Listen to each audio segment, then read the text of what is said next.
Well, folks, gather round because it seems the world of international diplomacy has once again taken a rather peculiar detour, veering sharply into the territory of, shall we say, creative storytelling. The latest episode in this grand theater of the absurd comes courtesy of former U.S. President Donald Trump, who, in late May 2025, decided to weigh in on the complexities of South African society with comments that can only be described as spectacularly misinformed. He painted a picture of a nation teetering on the brink, specifically alleging a white genocide was underway. The reaction from the African continent, particularly from Ghana, was swift, and let me tell you, it wasn't a round of applause. Ghana, a nation with its own profound history of leading African liberation and thought, didn't just politely disagree. Oh no, they stepped up, calling these assertions not just incorrect, but a profound insult to the entire African continent. So what we're going to do is unpack this whole saga. Fasten your seatbelts. It's going to be an enlightening, if slightly exasperating ride. Let's set the scene. It's May 21, 2025. South African President Cyril Ramaphosa is at the White House, presumably for some serious, high-level discussions. Instead, the meeting apparently took a sharp turn into a parallel universe, one where former President Trump decided to present his own, shall we say, interpretation of South African current affairs. He didn't just dip his toe in, he did a full cannonball into the pool of misinformation, making several rather astonishing claims regarding the supposed persecution of South Africa's white minority. First up on this alternative facts, safari was the blockbuster allegation of an ongoing genocide of white farmers in South Africa. He then claimed that the South African government was systematically expropriating land from these white farmers without any compensation, using violent seizures as their preferred method. To bolster these dramatic assertions, some rather questionable evidence was presented. Turns out, these crosses were actually part of a protest against farm murders back in 2020, a serious issue, yes, but not indicative of a genocide. The whole presentation was less a factual briefing and more a masterclass in how to terrify people with carefully selected, decontextualized snippets of information. Now you can imagine that these comments didn't exactly go down well on the African continent. The response from Ghana in particular was robust and unequivocal. Ghanaian President John Dramani Mahama didn't mince his words. He stepped forward and labeled Trump's claims not just as factually incorrect, but as an insult to all Africans and a blatant attempt at historical revisionism. This wasn't just a diplomatic slap on the wrist. This was a full-throated denunciation, a clear message that such distortions would not stand unchallenged. So, let's talk about this explosive term genocide. When Trump alleged a white genocide in South Africa, it begged the immediate question, where is the evidence? Because, spoiler alert, the actual data tells a very, very different story. The narrative of a white genocide in South Africa isn't new. It's a conspiracy theory that has been bubbling away in the darker corners of the internet and among fringe groups ever since apartheid ended in 1994. Let's look at the South African Police Service data for 2024, for instance.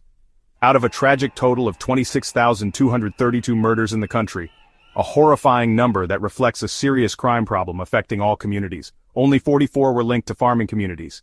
Of those 44 victims, 8 were farmers. While every single death is a tragedy, these numbers do not remotely support the claim of a targeted systematic genocide against white farmers.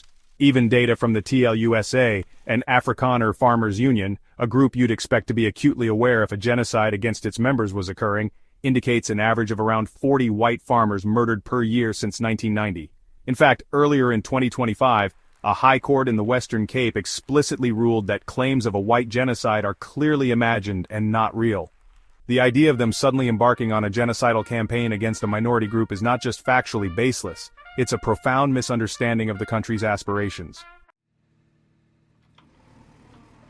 Another cornerstone of Trump's dramatic portrayal of South Africa was the assertion that the government is rampantly expropriating land from white farmers through violent seizures, all without a penny in compensation. The reality of South Africa's land reform process is, shall we say, significantly less Hollywood and considerably more bureaucratic. The South African government does indeed have a policy aimed at redressing the vast land ownership inequalities that are a direct and painful legacy of apartheid. The idea that the government is orchestrating violent seizures as its primary method is, quite frankly, a fabrication. There is no evidence to support widespread state-sanctioned violent land grabs targeting white farmers. Now it is true that a new law was signed by President Ramaphosa in January 2025, This law does allow for land expropriation without compensation, but only in very specific, rare cases and subject to legal due process. Crucially, as of the time of Trump's comments in May 2025, this law had not actually been used.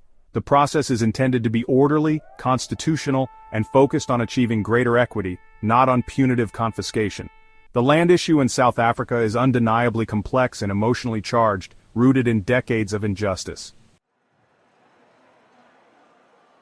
The infamous Kill the Boer song, or Dubbel Ibhunu.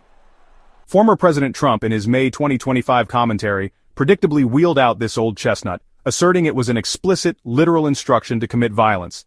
The reality, as affirmed by not one, not two, but three separate South African courts, is that Dubbel Ibhunu is a historical liberation chant. These courts have ruled that the song, when sung today, is not a literal incitement to violence against individuals. Instead, it's understood as a symbolic expression of defiance against the oppressive system that the Boer, Afrikaner nationalist rule, represented. The Economic Freedom Fighters, EFF, a political party known for its provocative rhetoric and its use of this song, have stated that their interpretation aligns with this symbolic understanding. To present this song, as Trump did, as a straightforward, unambiguous call for the murder of Afrikaners, is to strip it of all historical and political context. While the narrative of a white genocide is a dangerous fiction, the very real, enduring legacy of apartheid continues to cast a long and dark shadow over South Africa. President Mahama of Ghana was keen to highlight these persistent economic inequalities. He pointed out a stark statistic. White South Africans, who make up less than 10% of the population, still control over 70% of the nation's wealth. Decades after the official end of apartheid, the economic architecture it built largely remains intact, creating a society of profound haves and have-nots, often still delineated along racial lines. The struggle for true equality in South Africa is far from over. Access to quality education, healthcare, housing, and economic opportunities remains deeply unequal. The land reform debate itself is a direct consequence of this unfinished business. The real story in South Africa is one of a nation grappling with a monumental task, dismantling the deep-rooted structures of inequality left by apartheid, and building a truly inclusive rainbow nation. Ghana's swift and strong condemnation of Trump's remarks wasn't just a random act of diplomatic commentary, it was deeply rooted in a long and proud history of Pan-African solidarity, particularly with South Africa's struggle for freedom. President Mahama himself made a point of referencing this historical connection, underscoring that Ghana's support for South Africa is not a recent development but a foundational principle of its foreign policy. Mahama recalled Ghana's significant role following the horrific Sharpeville massacre in 1960, where South African police opened fire on peaceful anti-apartheid protesters, killing 69 people. Ghana, under its first president, Kwame Nkrumah, was a vocal opponent of apartheid on the international stage and provided refuge and support to South African freedom fighters. This shared history provides a powerful context for understanding why Trump's comments were perceived as such a profound insult across the continent. This historical solidarity is precisely why attempts to distort South Africa's current reality, especially by invoking false narratives of persecution against the former oppressor group, are met with such fierce resistance. Check one, check two, check. In the face of such blatant misinformation and historical distortion, the words of Archbishop Desmond Tutu, quoted by President Mahama, resonate with particular power. If you want to destroy a people, you destroy their memory, you destroy their history. President Mahama's call for African unity in resisting these false narratives is therefore crucial. It's an acknowledgement that the struggle for accurate representation and self-definition is an ongoing one. Addressing the past and ongoing injustices, as Mahama emphasized, is paramount. This means confronting the enduring economic disparities, the social divisions, and the psychological scars left by colonialism and apartheid. The path forward requires a clear-eyed understanding of the past, not a distorted caricature of it.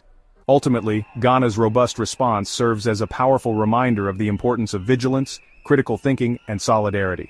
For Africa, this means continuing to tell its own stories, to celebrate its own heroes, and to forge its own path towards a future defined by its own aspirations, not by the ill-informed pronouncements of others.